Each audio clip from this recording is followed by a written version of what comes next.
अस्सलाम वालेकुम, क्या हाल चाल। उम्मीद करते हैं कि आप खैरियत से होंगे। मर्दवा है कि आप हमेशा खुश रहें, हंसते और मुस्कुराते रहें और इसी तरह हमें अपना प्यार दिखाते रहें। बिल्कुल जी, मेरा नाम मुअज़्ज़म अली। मैं हूं तारिक महमूद। तो आज हम जिस वीडियो पर रिएक्ट करने जा रहे हैं, वीडियो का टाइटल है Pakistan rejected UNSC permanent seat says Pakistani media. Oh, ये कब हो गया भाई? भाई हमें तो नहीं पता ये कब हुआ। वीडियो देखते हैं और अपना बयान कर देंगे। वैसे कुछ भी हो सकता है।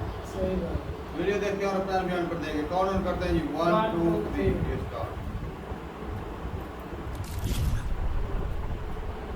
नमस्कार, welcome you to world affairs. मैं प्रशांत धवन। पाकिस्तान को यूएन सिक्योरिटी काउंसिल में परमानेंट सीट ऑफर करी गई थी, मगर पाकिस्तान ने ये ऑफर रिजेक्ट कर दिया। ये रिसेंटली क्लेम किया है पाकिस्तान के मीडिया ने। यहाँ पर आप देख पाओगे, अगेन देखो, रिसेंटली पाकिस्तान के मीडिया ने और इनकी गवर्नमेंट ने पहली बात तो ये क्लेम किया कि पाकिस्तान ने अकेले इंडिया की जो बिड थी यूएन सिक्योरिटी काउंसिल में परमानेंट सीट के लिए, इसको ब्लॉक कर दिया। उसके बाद पाकिस्तान की मीडिया ने ये भी यहाँ पर आप कह लीजिए बोस्ट करना स्टार्ट कर दिया कि पाकिस्तान को ना जो वेस्टर्न कंट्रीज हैं, जो पश्चिमी देश हैं, यूएस, यूरोप वगैरह, इन्होंने पाकिस्तान को कहा कि हम आपको देते हैं यूएन सिक्योरिटी काउंसिल में एक परमानेंट सीट। एक ऐसा देश जो FATF की ग्रे लिस्ट में है, जिसके पूर्व प्राइम मिनिस्टर अभी रिसेंटली कह रहे थे कि पाकिस्तान कोलैप्स कर सकता है। तो इस कंट्री को यहाँ पे इनका मीडिया कह रहा है कि पावरफुल वेस्टर्न कंट्रीज ने ऑफर किया पाकिस्तान को कि आप लोग अपना खुद का एक कैंडिडेचर लॉन्च करो for the permanent seat at the UN security council.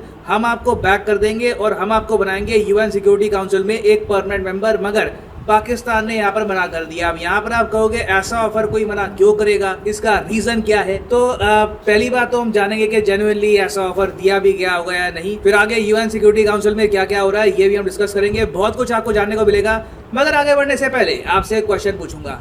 Project 17 alpha बहुत न्यूज में आज के समय। बताना है आपको कि प्रोजेक्ट 17 अल्फा आखिर है क्या।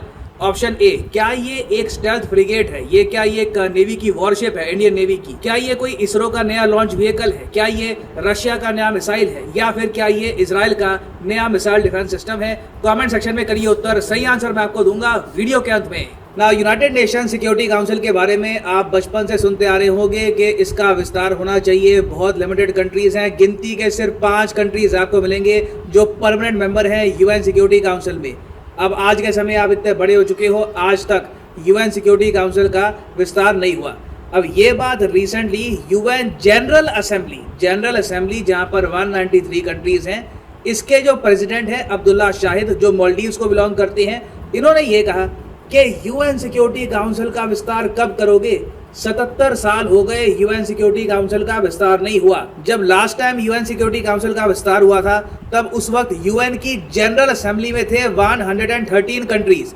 ये मेंबरशिप बढ़कर अब 193 हो गई। मतलब कि जनरल असेंबली में तो बहुत से नए देश ऐड हुए, मगर सिक्योरिटी काउंसिल आज भी फ्रोजन स्टेट में है, इसमें कोई तरक्की नहीं हुई। और इंडिया ने भी यहाँ पर कहा कि लग रहा है कि अभी 75 ईयर्स और लग जाएंगे यूएन सिक्योरिटी काउंसिल के रिफॉर्म में। ये ऑफ कोर्स इंडिया ने ताना देते हुए कहा है, हम लिटरल सेंस में यहाँ पर नहीं कह रहे कि 75 ईयर्स लगेंगे। मगर जैसे ही इंडिया की ये स्टेटमेंट आई कि अभी तो आप यहाँ पर रिफॉर्म करने को तैयार ही नहीं है, कब रिफॉर्म करोगे, पाकिस्तान ने इस स्टेटमेंट पे जंप कर दिया। और यहाँ पर आप देख पाओगे पाकिस्तान के जो विदेश मंत्री हैं बिलावल भुट्टो जरदारी, इन्होंने ये ट्वीट कर दी कि पाकिस्तान ने इंडिया का जो अटेम्प्ट था परमानेंट सीट पाने का यूएन सिक्योरिटी काउंसिल में, इसको ब्लॉक कर दिया, इसको थ्वाट कर दिया। मतलब कि पाकिस्तान ने इंडिया को रोक दिया है। और इन्होंने यहाँ पर इस टाइप के जो आर्टिकल है जो मैंने आपको वीडियो की स्टार्टिंग में दिखाए थे, ये भी शेयर किए लोगों को बताने के लिए कि किस तरीके से पाकिस्तान पिछले 7 दशकों से लगातार साउथ एशिया को पीछे रख रहा है। और आज भी जिस काम के लिए ब्रिटिशर्स ने पाकिस्तान को बनाया था, पाकिस्तान वो काम प्रॉपरली कर रहा है। और इसके अलावा पाकिस्तान के जो कई मेंबर ऑफ पार्लियामेंट है, इन्होंने ये भी यहाँ पर ऐड किया कि डिप्लोमेटिक फ्रंट में ये पाकिस्तान की बड़ी जीत है। और तो और इनके मीडिया ने फिर इसके आगे एक और क्लेम डालना स्टार्ट कर दिया, जो पाकिस्तान के कई पॉलिटिशियंस ने भी इसको आगे फिर सर्कुलेट किया है कि एक्चुअली में कहानी ये है कि जो पश्चिमी देश है, यूएस, यूरोपियन यूनियन, इन्होंने पाकिस्तान को ये कहा कि आप ना यूएन सिक्योरिटी काउंसिल का जो विस्तार करना है इसको ब्लॉक मत करो, आप खुद हमारी तरफ आ जाओ, हम आपको यूएन सिक्योरिटी काउंसिल में सीट देंगे। पाकिस्तान को ये ऑफर आई, मगर पाकिस्तान ने रिजेक्ट कर दिया। अब ये जो बातें हैं मुझे लग रहा है कि इमरान खान ने रात को 7 बजे के बाद ये आर्टिकल लिखा होगा, बट ऑब्वियसली इमरान खान ने आर्टिकल लिखा नहीं हुआ, बट लग ऐसी रहा है क्योंकि रियलिटी में ऐसा कुछ भी नहीं हुआ। कोई भी इंटरनेशनल मीडिया, कोई भी रिपोर्ट इस क्लेम को सपोर्ट नहीं करती कि पाकिस्तान को पश्चिमी कंट्रीज ने यूएन सिक्योरिटी काउंसिल की सीट ऑफर करी थी। खैर, पाकिस्तान का मीडिया अपनी तरफ से ये क्लेम कर रहा है। अब यहाँ पर आप कहोगे मगर चलो ठीक है, आपको यूएन सिक्योरिटी काउंसिल की परमानेंट सीट ऑफर करी गई यूएस, यूरोप द्वारा, फिर आपने मना क्यों किया? आप ले लेते ये सीट। तो यहाँ पर पाकिस्तान कहता है कि इन्होंने वफादारी निभाई है यूनाइटिंग फॉर कंसेंसस ग्रुप के साथ, और पाकिस्तान ने सोचा कि अचानक से इस ग्रुप के साथ अगर ये गद्दारी करेंगे और सिक्योरिटी काउंसिल की सीट ले लेंगे तो इससे पाकिस्तान की इमेज खराब होगी। अब यहाँ पे आप कहोगे ऐसा कौन सा ग्रुप है जिसके खातिर पाकिस्तान ने यूएन सिक्योरिटी काउंसिल की सीट बना कर दी? तो यहाँ पर ये लोग बात कर रहे हैं यूनाइटिंग फॉर कंसेंसस के बारे में। इसको काफी बार द कॉफी क्लब भी कहा जाता है। इसके बारे में मैंने आपको एक प्रीवियस वीडियो में बताया था। ये 9 कंट्रीज का ग्रुप है: Italy, Canada, south Korea, Spain, Turkey, Mexico, Argentina, Pakistan और माल्टा। ये जो 9 देश हैं, इनका कहना ये है कि यूएन सिक्योरिटी काउंसिल का जो विस्तार है वो ऐसे नहीं करना चाहिए जैसे G4 कंट्रीज कह रही है। जो G4 कंट्रीज हैं इनके बारे में आपको पता होगा, इंडिया, जापान, ब्राजील और जर्मनी। ये सब कंट्रीज कहती है कि हमको दो आप यूएन सिक्योरिटी काउंसिल में सीट वीटो पावर के साथ। मगर जो कंसेंसस वाली कंट्रीज हैं यहाँ पर, जिसको कॉफी क्लब भी कहा जाता है, ये कहती हैं कि आप ना परमानेंट जो मेंबर्स हैं इनकी लिस्ट मत बढ़ाओ। यूएन सिक्योरिटी काउंसिल में जो नॉन परमानेंट मेंबर है, आपको पता होगा यूएन सिक्योरिटी काउंसिल में ये तो स्थायी मेंबर हो गए, उसके अलावा 10 होते हैं अस्थायी मेंबर। ये 2-2 साल के लिए बनते हैं यूएन सिक्योरिटी काउंसिल में मेंबर्स। तो कॉफी क्लब कंट्रीज कहती है कि ये जो लिस्ट है ना कंट्रीज की, ये बढ़ा दो। मतलब कि यहाँ पर जो नॉन परमानेंट मेंबर है ना, ये आप 20 कर दो और कंट्रीज को यहाँ पे ऐड कर दो, ताकि बाकी कंट्रीज भी यहाँ पर पार्टिसिपेट कर पाए यूएन सिक्योरिटी काउंसिल में। मगर अब इस सोच में, इस पूरे आइडिया में प्रॉब्लम ये है कि इससे जो बेसिक एक फंडामेंटल प्रॉब्लम है यूएन सिक्योरिटी काउंसिल की, ये सॉल्व नहीं होती। और ये प्रॉब्लम है कि यूएन सिक्योरिटी काउंसिल का जो वीटो है ये बहुत ही लिमिटेड कंट्रीज और रीजन तक सीमित है। अब फॉर एग्जांपल, दुनिया का सबसे बड़ा कॉन्टिनेंट कौन सा है? एशिया। एशिया में कितने वीटो वोट है? सिर्फ 1 वीटो वोट। दुनिया के सबसे बड़े कॉन्टिनेंट में सिर्फ चाइना के पास वीटो है। फिर यूरोप में आप अगर देखो, जरूरत से ज्यादा वीटो आपको मिल जाएगा। फ्रांस आपको मिलेगा यूरोप में, यूनाइटेड किंगडम आपको मिलेगा यूरोप में, रशिया आधा यूरोप में आता है, आधा एशिया में आता है। मगर आप प्रेडोमिनेटली कह सकते हैं कि रशिया की जो पहचान है दूर से, it is more of a European country, तो इसको भी आप यूरोप में ही गिन लो रशिया को। और उस सब के अलावा आप यूएसए को और ऐड कर दो, तो बेसिकली वेस्टर्न कंट्रीज के पास बहुत ज्यादा पावर आ जाती है वीटो को लेकर। साउथ अमेरिका, अफ्रीका और इवन एशिया के जो बाकी रीजन है वहां पर वीटो की पावर है नहीं। तो यूएन सिक्योरिटी काउंसिल में प्रॉपर तरीके से डेमोक्रेसी हम नहीं कह सकते आ चुकी है।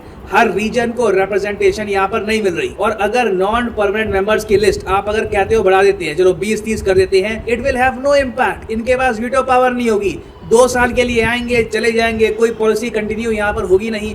तो this is a terrible idea. और मैं कहूंगा इन 9 कंट्रीज की वजह से ही आज के समय यूएन सिक्योरिटी काउंसिल में जो रिफॉर्म्स आने चाहिए वो नहीं आ रहे। तो क्या कुछ कंट्रीज यूएन सिक्योरिटी काउंसिल में जो रिफॉर्म्स हैं उनको ब्लॉक कर रही है? हाँ, ये बात बिल्कुल ठीक है। उनमें से एक कंट्री क्या पाकिस्तान है, ये बात भी ठीक है।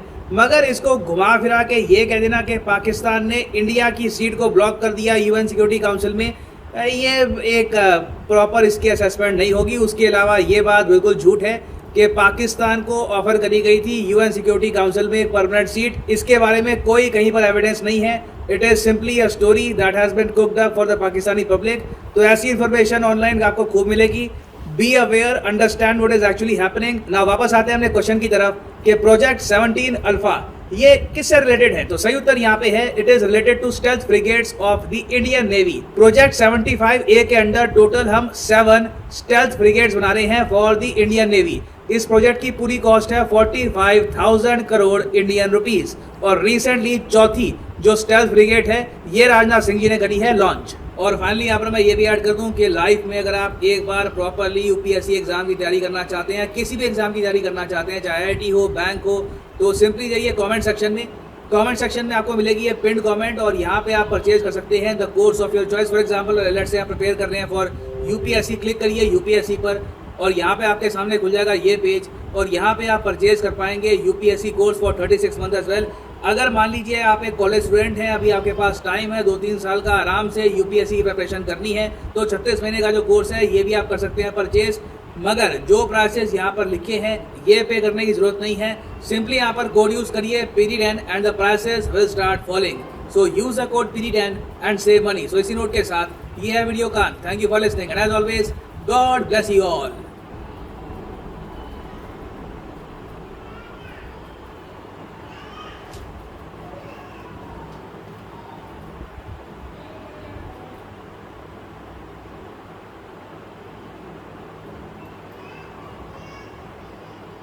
चलो जी, वीडियो ख़त्म हो गई। और शोशा छोड़ने में तो पाकिस्तान माहिर है भाई, और वो भी ऐसा कि जो वर्ल्ड लेवल पर जो जिसकी बात उठती हो।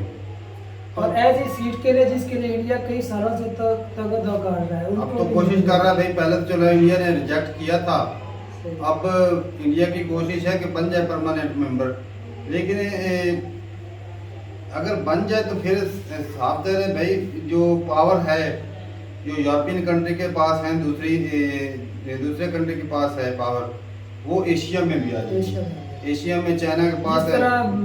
यूरोप के अंदर ज्यादा पावर है ना, हाँ। उसकी इस तरह एशिया के अंदर भी वीटो पावर।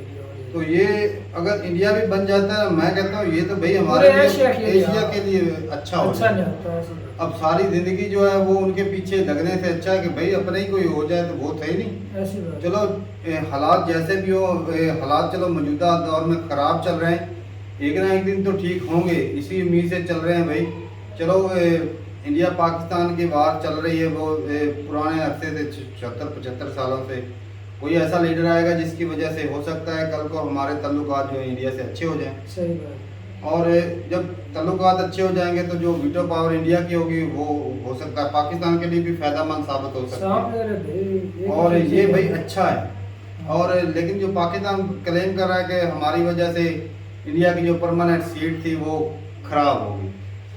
अब जिस हालत में सर बता रहे हैं कि पाकिस्तान है, ग्रे लिस्ट में भी है, इकॉनमी इतनी अच्छी स्ट्रॉन्ग चल नहीं रही, वो मतलब क्लैप होने के कगार पे खड़ा है, हुकूमत हमारी सही तरीके से चल नहीं रही। वो इमरान खान को उतार के दूसरे शहबाज शरीफ को ले आया और वो भी अच्छे से चला नहीं रहा। अब हाल ही में थोड़ा सा कर्जा लिया और सब्सिडी देना शुरू कर दी है। ऐसे कंट्री को कैसे कोई बंदा इतनी बड़ी सीट दे सकता है? मैं कहता हूँ वो सीट भी जाया करने वाला हम नाअहल है, अहलियत के काबिल नहीं है। जो काबिलियत होनी चाहिए ना सीट की, वो हमें नहीं, इंडिया के अंदर वो है भाई मौजूदा दौर में। सही बात है। इंडिया जो है डिजर्व करता है वो सीट। एक तो बड़ा कंट्री है, तरक्की याफ्ता भी है, हाँ। और डिजर्व करते हैं, पावरफुल भी है। देखा जाए तो पूरी वर्ल्ड के साथ उसने बनाकर भी रखी ये भी किसी कदर उसने बिगाड़ी हो। जिस तरह पाकिस्तान है, एक ही वजह से दूसरे के साथ बिगाड़ लेता है। और बिगाड़नी भी नहीं चाहिए। जिस लिहाज से वो तरक्की कर रहा है ना, हर कंट्री के साथ उसकी इंपोर्ट एक्सपोर्ट होनी चाहिए ताकि वो इकोनॉमी इसकी स्ट्रॉन्ग। बिलावल भुट्टो कह रहे थे कि हम लोगों ने ये ब्लॉक कर दिया। ये कर ही नहीं सकते, इनकी वैल्यू ही नहीं इतनी। हाँ। सुनता तो कोई है ऊपर से यूरोप और यूएस को जिस तरह ललकारते हैं, वो इनको कैसे सफर कर सकती है? तो फ्रांस वाले आउट ऑफ माइंड ही मुझे लग रहा है तारक भाई। ये मैं तो हो सकता है पाकिस्तानी अवाम को चुरन दिया गया। मैं कहता हूं कि भाई साहब ये हमारे लीडर कितना चुरन देते हैं। अब देख ले इमरान खान ने क्या किया। लेटर आया अमेरिका से, वो जी लेटर का शोशा छोड़ दिया। साजिश हुई है, वो शोशा छोड़ दिया। मेरी जान को खतरा वो छोड़ दिया। अब जो हाल ही में एक शोशा छोड़ा के हमारे जसूस पकड़ा गया जी इमरान खान के घर से, वो शोशा छोड़ दिया। ये छोड़ते ही शोशे हैं भाई। ऐसी बात है। वो कभी अमेरिका के साथ ताल्लुकात अच्छे हो रहे हैं, कभी खराब हो रहे हैं। इंडिया के साथ रूस की तरफ चले जाता है, कभी चाइना की तरफ चले जाता है। अवाम को मुख्तलिफ किस्म के चूरन दिए जाते हैं, जिससे ज्यादा चूरन अवाम को तसल्ली मिलेगी ना, बहुत ज्यादा फिर छोड़ना शुरू कर देते हैं। अच्छा क्लेम किया कर रहा है कि हमारा जो है वो हम बेईमानी नहीं करना चाहते थे। वो जो ग्रुप बना हुआ है, हाँ, वो 5-6 जिसके अंदर कंट्री थी, उसमें हमारी जो थू ना हो जाए। हाँ।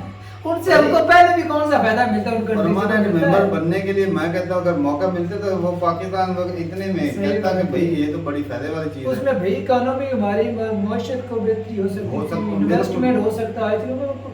जो वो कंट्री चाहेंगे ना वही होगा किसी कंट्री। अरे भाई कल को किसी के खिलाफ बंदा वोट दे सकता है। सही बात है, जो हम कभी नहीं दे सकते। तो ठीक है भाई, अपने राय जरूर बताइएगा कमेंट सेक्शन में कि ये पाकिस्तान के लोग जो है क्यों इस तरह के अफवाहें छोड़ते हैं। और मीडिया भी कमाल करता है। एक बात पूरी दुनिया में, अब पुराना दौर तो है नहीं कि वो पुराने दौर में रजिस्टर पे लिखा जाता था, वो रजिस्टर गुम हो जाता था, ना सबूत मिलता था ना कुछ मिलता था। अब तो नेट पे लिखना होता है और सारा डाटा सारा कुछ आ जाता है। तो इस तरह की बातें करना मैं कहता हूँ कि बेवकूफ़ी है। तारक भाई दिन किशोरी के लिए कर लेते हैं, क्या इसमें ये अपनी वैल्यू खुद ही घटा रहे हैं। ये बात तो ठीक है भाई, मिलते नहीं वीडियो के साथ, तब तक के लिए इजाज़त दें। अल्लाह हाफिज़।